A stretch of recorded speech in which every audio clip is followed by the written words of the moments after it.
J'écoutais ce matin des émissions religieuses.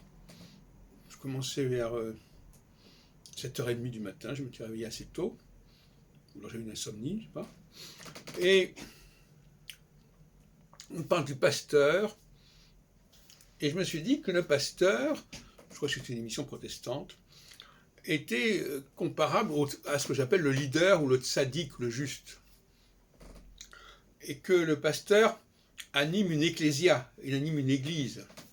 On peut dire que quelque part, tout leader a son église en quelque sorte. C'est un mot qui veut dire simplement rassemblement, comme le mot synagogue d'ailleurs, en grec.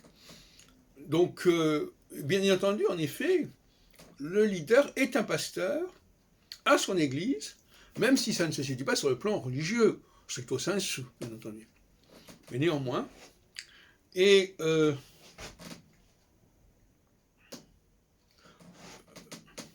c'est un point supplémentaire de connexion entre l'astrologie, la sociologie des leaders et la religion.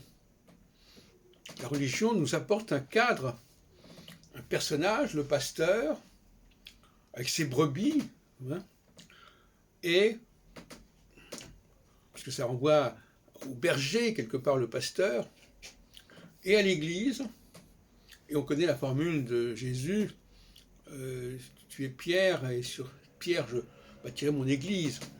En fin de compte, tout leader doit constituer son église, de cette manière. Alors je rappelle que, selon l'astrologie relativiste que je représente, que j'incarne, le pasteur est lié à Jupiter.